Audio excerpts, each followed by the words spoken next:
You know it's bad, and I mean really bad, when Nick Fuentes, of all people, is rightly condemning the absolute lunatic clown show that so-called alternative media has become. But could you imagine your husband gets murdered, you try to pick up the pieces, you try to move on with his legacy and organization, and people are screaming out, calling you a pedophile, you're worried about you getting assassinated by some nut job?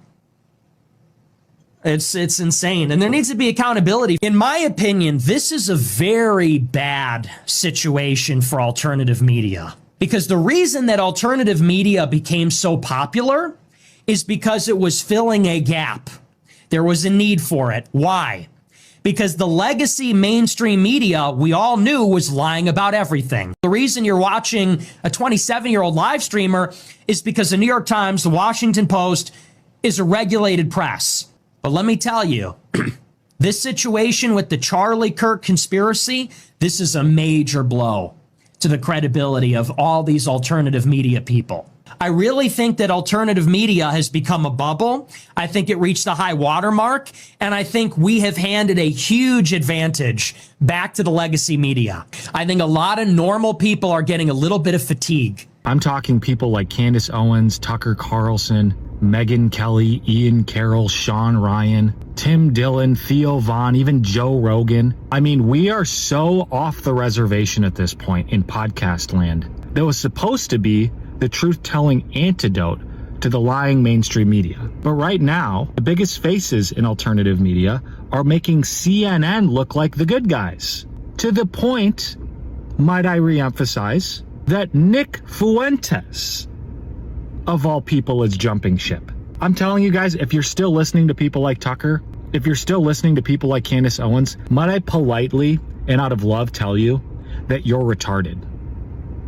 And you need to wake up.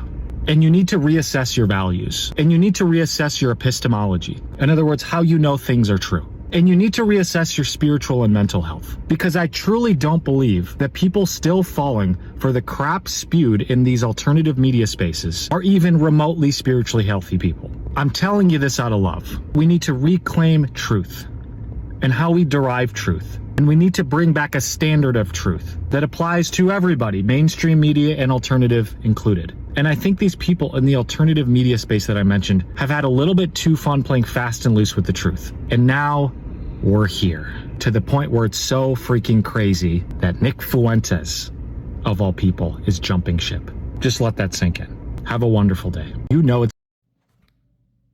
That's so funny. As I was watching this, I was just feeling this sense of like, please, please, please, stop looking at all this stuff. Please, for the love of God, stop noticing everything. Please, stop exercising your right to free speech. Oh my God, look. Nick Fuentes was upset by something you said. We hurt Erica Kirk's feelings. You know, it's such a tragedy that all the pedophiles who control the government and the mainstream media, and this was supposed to be a safe space away from the pedophiles who are lying and manipulating. But someone says some mean things, and the really creepy lady with the scary eyes that's acting very strangely after her husband's murder, who forgives the murderer, but not the people talking about the murder. You know, like, it would make sense if Erica Kirk was like, you know, I forgive Candace. She was a good friend to Charlie. Charlie's death has clearly driven her insane. But that Tyler Robinson guy, he killed my husband. But instead, I forgive him. Candace Owens. And you know, it's all gone too far, guys. Because the pedophiles in the news are offended. And please, for the love of God, just go back to the pedophiles in the news. We need our pedophiles. Stop questioning the pedophiles in Eastern Europe and why Erica Kirk was banned from Romania. Pedophiles are people too, and we need to listen to them and don't ask questions, okay? It's mean and it's gone too far. Okay, so this is way too long to be a short, so I'm just gonna keep talking because I've realized that my gift is making these things make sense. This is sort of, people come to me and they ask me about these things. Like, why is it that this clip is complete nonsense?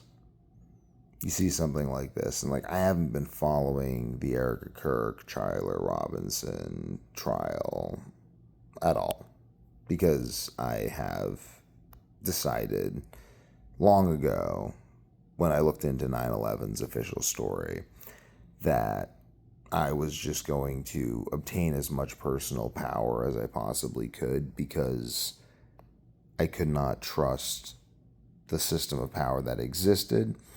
And so the purpose of the system of power that exists is simply to make me free enough to gain my own power so that when the ability of the system to ensure personal freedom collapses, I have the ability to ensure personal freedom. Kind of like how when the school can't prevent you from being bullied, you join the wrestling team and beat up the bullies. It's not what I did. I actually beat up the bullies before joining the wrestling team, but anyway, so Tyler Robinson, Erica Kirk.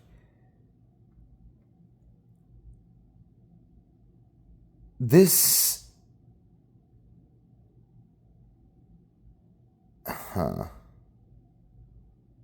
give me 1 second.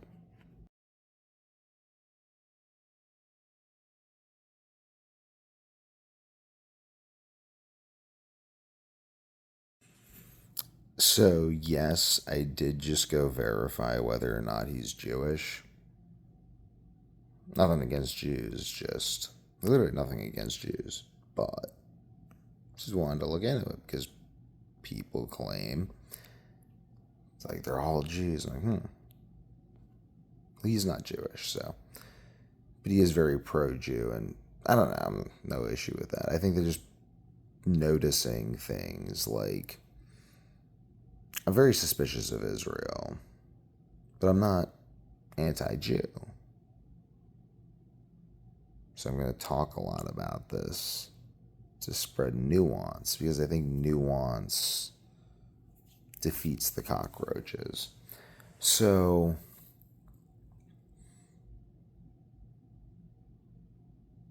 back to the video clip and what he's talking about in the video clip and what Nick Fuentes is talking about. I don't know. The 9/11 story is complete nonsense. I spent months looking into that. I look into the 9/11 thing. I don't really know if the Charlie Kirk thing is a manufactured. I don't know to what degree that was manufactured. I believe it was highly manufactured to demoralize the population. That is my belief. But I think the combination of Charlie Kirk and the Epstein files was meant to pathologically demoralize the population to the point where no one would say or do anything. And so since then, I've started saying and doing even more to a more extreme level in order to counteract that. And I see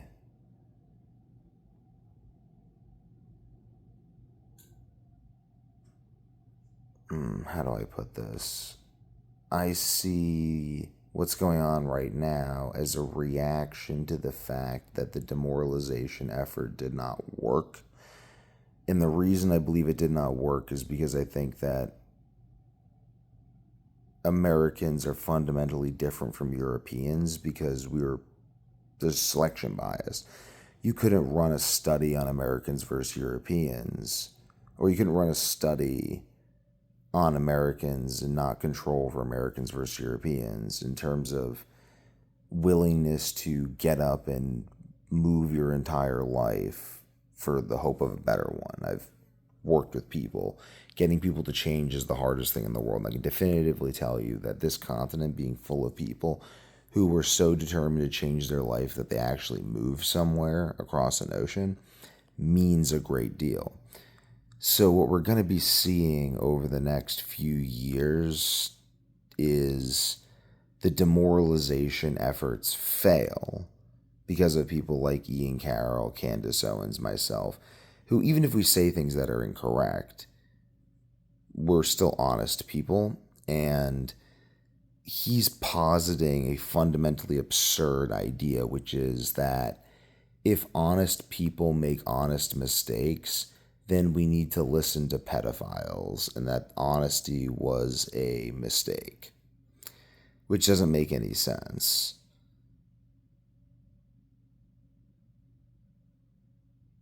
He's just afraid of an alternative narrative, which made me think that he had a vested interest in the mainstream media. And maybe he does, but it's not because his last name is Stein. It's just because he might have a vested interest in the media, because not everyone who has a vested interest in the legacy media is a Jew. That'd be really interesting if everyone did. I mean, it's like really disproportionate, but it's not everyone. And I think these conversations are important. I think it's important to interject. Like, this is the reason I'm saying this stuff. Why am I talking about Jews, but not in a way that other people do? Because I can do that. I can talk about something in a way other people can't and don't, and that gives me leverage by being me. And if you do that, then that gives you leverage. And if all of us do that, then we can all leverage each other's minds to find the truth and act on truth. And whatever the truth is, I don't think the truth is genocide, because genocide is wrong, because we're human beings made in the image of God. And I think the Jews are a witness people. I believe Jacob and Esau are reconciled in Christ. And I don't think that the Jews are a problem, because God's already won. I just think that what we're going to be seeing realistically is a lot of Jews kicking a lot of ass, because they have really good family values and they understand how to work systems, and other races do not. But then we're going to see a small percentage of Christians who just copy what the Jews are doing that works and then take it to the power of actually being God's chosen people. And that's the really special stuff that we're actually seeing now, which is why the Zionist movement is being exposed. I do think this guy is a shill. He seems like a shill. And Nick Fuentes is always kind of interesting. The guy kind of like weirds me out. I don't know if they've got to him though or whatever. But again, talking about this is how we get to the truth. So we're just going to keep hashing it out. And it's a beautiful thing. We'll get to the truth, and the truth will set you free.